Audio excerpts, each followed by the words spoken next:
Kung by the river naman ang hanap mo, meron din tayong Rio Laguna de Vega.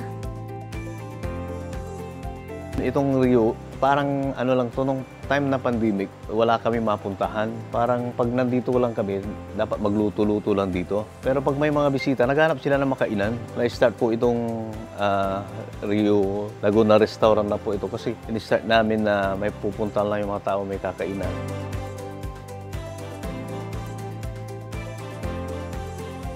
Kaya awa din ng Diyos, may mga nagpupunta na rin dito na iba't ibang bayan, iba't ibang lugar na na-appreciate naman po yung ginagawa natin.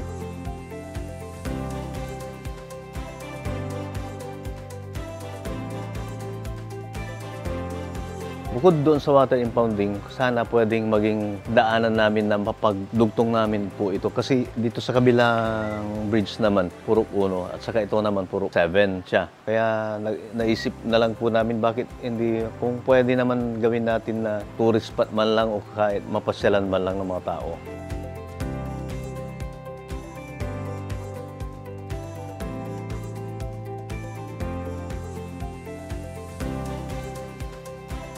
May mga hiling po yun mga farmers, mga members, saka yung mga officers namin na sana magkaroon kami ng water impounding na pwede namin gawing irigasyon dito sa barangay namin. Granted po naman itong na-request namin na water impounding, tawag nila dito.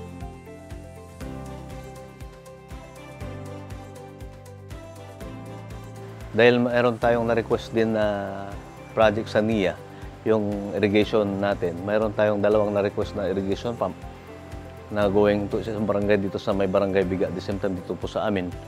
Yun na po yun mga pakinabang na kasi itong project na ito, hindi lang po sa beautification, hindi lang po sa malawak po itong plano natin dito na farmers, mapa-vendors, makikinabang.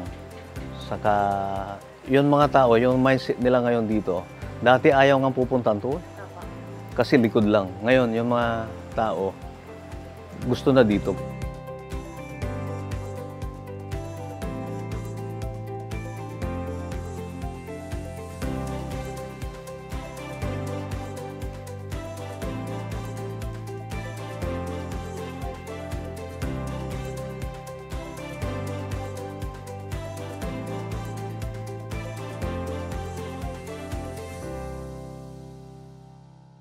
Dalilat